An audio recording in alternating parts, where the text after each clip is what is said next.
Hi everyone, কেমন আছো তোমরা সবাই? শুভ গণেশ চতুর্থী। ব্লগটা শুরু করছি, দেখো ঘরের কাজ করছি তখন শুরু করছি, আবার এদিকে বলছি যে শুভ গণেশ চতুর্থী। তো যাই হোক, লাইফস্টাইল ব্লগ, ডেলি ব্লগে তো এগুলোই আমি দেখাবো না, যেগুলো আমি ঘরে রোজ করি সেগুলোই তোমাদের সাথে শেয়ার করব। বানিয়ে তো কিছু শেয়ার করব না। তো আমার দিনটা তো এইভাবেই স্টার্ট হয়, ঘুম থেকে উঠেই তারপর ঝাঁটা হাতে। তো ঘরদোর স্যান্ডি বেরিয়ে গেছে, সোনাদের সব করে টরে দিয়ে ও বেরিয়ে গেছে। এবার আমি ঘরটা ঝাঁট দিচ্ছি। ঘরটা একটু মানে ফাঁকা হলে তারপরে ঝাঁট দিলে না বেশ সুন্দর পরিষ্কার হয়। না হলে ও বারবার যায় আসে, উঠে যদিও ওর কাজ থাকে, ও ওর কাজের জন্যই তাড়াহুড়ো করে। তো আমি ঘরটা ভালো করে ঝাঁট দিয়ে নিই। বড্ড গরম লাগছে, তাড়াতাড়ি ঝাঁট দিয়ে ভাবছি যে কতক্ষণে ফ্যানটা অন করব, প্রচণ্ড গরম আজকে। আর তারপরে আমি সোনাদেরকে খেতে দিয়ে দিয়েছি লাড্ডু আর মোদক। গণেশ চতুর্থী, গণেশ বাবারা ভালো ভালো খাবার খাবে, লাড্ডু মোদক খাবে, আর ওরা খাবে না সেটা কি হয়? তো ওদের জন্য আমি একেবারে লাড্ডু আর মোদক নিয়ে চলে এসেছি। আর ওই দিকে মাও পুজো করছে, তা দেখো মা কিভাবে পুজো করছে।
কি সুন্দর লাগছে দেখো, সোনাদেরও সুন্দর লাগছে আর আমাদের গণপতি বাপ্পাকেও সুন্দর লাগছে, আর তার পাশে গোলাপ ফুলগুলো যেন অসাধারণ লাগছে। ঠিক আছে, তো রেডি হয়ে গেছি, ওদিকে স্যান্ডিও রেডি হয়ে গেছে, ও বেরোনোর জন্য বেরিয়ে গেছে। আর এবারে আমরা বেরোচ্ছি, আমাদের আজকে ইনভিটেশন আছে গণেশ চতুর্থীর। আমি এই রেড ঢাকাই জামদানিটা পরেছি, ওবেলাও তো আবার সাজতে হবে। তো চলো যাই, ওখানে কি হচ্ছে সব তোমাদের সঙ্গে শেয়ার করব। আমরা চলে এসেছি কাকুর বাড়িতে। কাকু ভীষণ আদর আপ্যায়ন করছে। আর আসার মানে তাড়াতাড়ি আসবো এটা ভাবছিলাম, তার কারণ যে কাকু মনে করে পার্সোনালি আমাদেরকে কিন্তু বারবার বলেছে যে আমরা যাতে আসি, অবশ্যই যেন আসি। স্যান্ডিকে অনেকবার বলেছে একটুও ভুলবে না, সঙ্গে তোমার শ্বশুর শাশুড়িকেও নিয়ে আসবে। এই যে কাকুকে দেখছো, এই কাকুর বাড়িতেই পুজো। তো আলাদাভাবে আর ওখানে আলাপ করানোর মতো স্কোপ আমি পাইনি, তার কারণ হচ্ছে কাকু ভীষণই ব্যস্ত, যেহেতু প্রচুর অতিথি আসছেন তো তাদের সবাইকে অ্যাটেন্ড করতে হচ্ছে।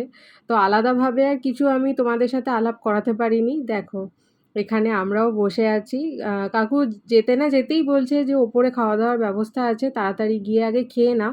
তো আমরা বললাম যে না, আমরা আগে একটুখানি বসি, সবার সঙ্গে গল্প টল্প করি, তারপরে উপরে খেতে যাব। ইতিমধ্যেই ঠাকুরের এখানে পুজো শুরু হয়ে গিয়েছে, তো ভাবলাম যে ভালোই হলো, পুজো যখন শুরু হয়ে গিয়েছে একটুখানি পুজোটাও তোমাদের সঙ্গে শেয়ার করি, আমিও দেখি। আমাদের আগের বছরও এই কাকুর বাড়িতে গণেশ পুজোয় টানা 3 দিন ধরে পুরো ইনভিটেশন ছিল, আর দুবেলা। এবেলা ওবেলা। তো তখন তখন তো আর যেহেতু ভ্লগ করতাম না, মানে বন্ধ রেখেছিলাম মাঝখানে। তো সেই জন্য তোমাদের সঙ্গে শেয়ার করা হয়নি। আর দেখো এখন হোম শুরু হচ্ছে। আর সবাই আসছে। যেহেতু একটু বেলা হয়ে গেছে, সব বয়স্ক সবাই উপর থেকে খেয়েও চলে আসছেন। নিচেও খাওয়ার ব্যবস্থা করা হয়েছে, যারা সিঁড়ি ভেঙে উপরে উঠতে পারবেন না। যেহেতু কাকুর বাড়ি অনেক বড়, মানে ৪ তলা বাড়ি, তো সবাই উপরে নাও যেতে পারে।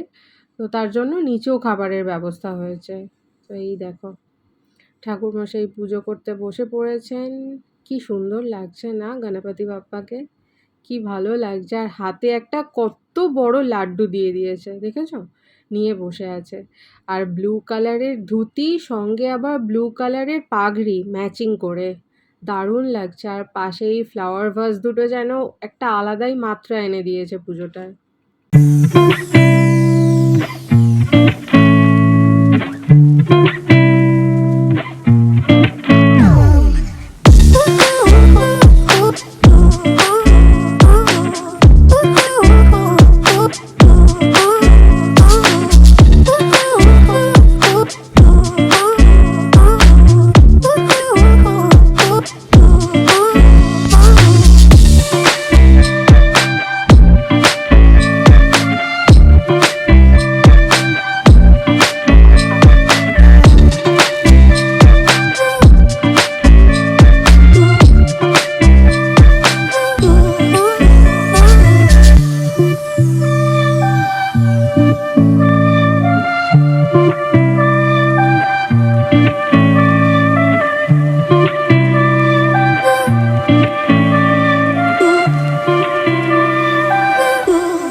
High everyone, good evening.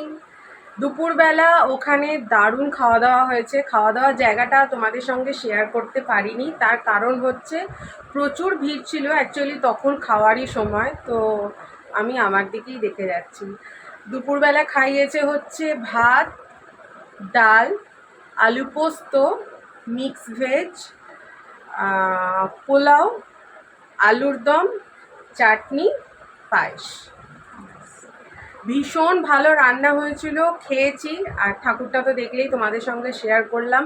আবারও আমরা সেম জায়গায় যাচ্ছি। অ্যাকচুয়ালি আমাদের 3 দিন এখন ব্যাক টু ব্যাক ওখানেই খাওয়া দাওয়া, ওখানেই নেমন্তন্ন। তো তার জন্য আর কি ঘরে রান্নার তো কোনো ব্যাপার নেই, ওখানেই খাবো ঠাকুরের জায়গায়, ঠাকুরের ভোগ। ভীষণ তৃপ্তি করে খাচ্ছি। আর এত বৃষ্টি পড়ার পর গরমটা বেড়ে গেছে না, একটু ভালো করে যে সাজবো সেটারও স্কোপ নেই। তা যাই হোক, ওবেলা পরেছিলাম রেড ঢাকাই জামদানি, আর এবেলা পরেছি কাতান। আর এই শাড়িটা, এটা হচ্ছে আমার ভাত কাপড়ের শাড়ি, স্যান্ডি আমাকে এটা ভাত কাপড়ে দিয়েছিল। এটার সঙ্গে ব্লাউজ পিসও আছে, বাট আমি ওই ব্লাউজ পিসটা পরিনি। আমি ইয়েটা পরেছি, কন্ট্রাস্টে পরেছি, আমি রানি কালারের ব্লাউজটা পরেছি।